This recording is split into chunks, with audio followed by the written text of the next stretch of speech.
मान्यवर आज इस देश के प्रधानमंत्री को भी, देश के मंत्रियों को भी चुनाव लड़ने से पहले शपथ पत्र देना पड़ता है कि मैं चोर नहीं हूँ, मैं अपराधी नहीं हूँ, मेरे पास इतना अधिक धन नहीं है।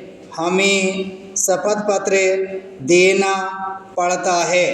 जिसे देश चलाना है उसे शपथ पत्र देना पड़ता है कि मैं चोर नहीं हूँ, मैं डकैत नहीं हूँ। यह दूसरी बात है कि इस देश में ऐसी भी स्थिति है कि इस देश में एक विधानसभा में एक व्यक्ति निर्दलीय विधायक बनता है, उसकी कोई पार्टी नहीं है, उसके आगे पीछे कोई नहीं है और वह उस राज्य का 2.5 वर्षों तक मुख्यमंत्री बना रहता है।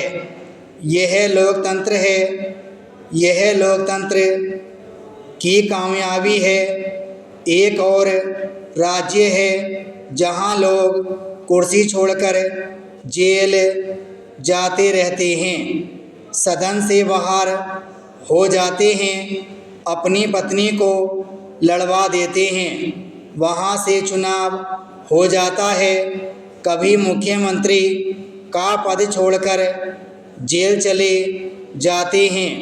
वह राज्य ऐसा भी है, लोकतंत्र कामयाब है।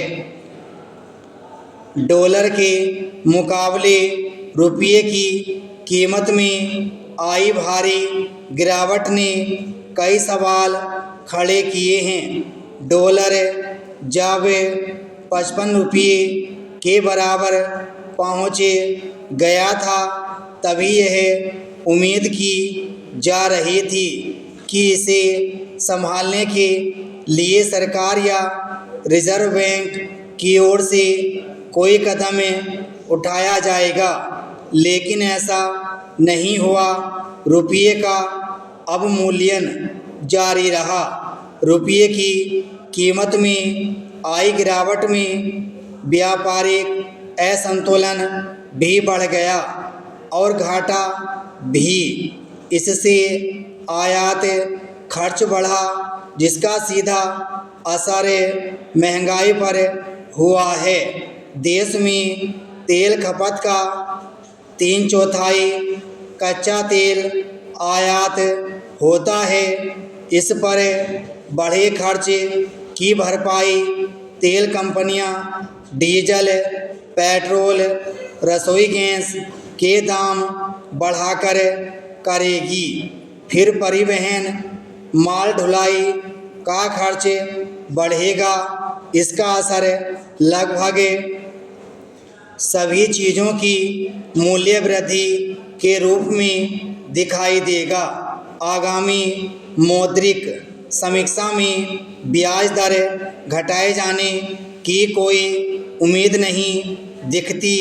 परेशानी की इस सूरत में बाहरी निवेशकों का भरोसा बढ़ाने के लिए कई क्षेत्रों में विदेशी निवेश बढ़ाने की चर्चा चल रही है। इससे आम आदमी पर बोझ बढ़ेगा। बाहरी निवेशकों का भरोसा दिलाने के लिए विदेशी संस्थागत निवेशकों पर यह शर्त लागू करनी चाहिए कि वे अपना पैसा 3 साल से पहले न ले जा सकें। अगर ऐसा नहीं किया तो देश का विदेशी मुद्रा संकट और गहरा सकता है। आम आदमी के हित के लिए उचित कदम उठाए जाएं, यही हमारी मांग है। विराम स्टॉप।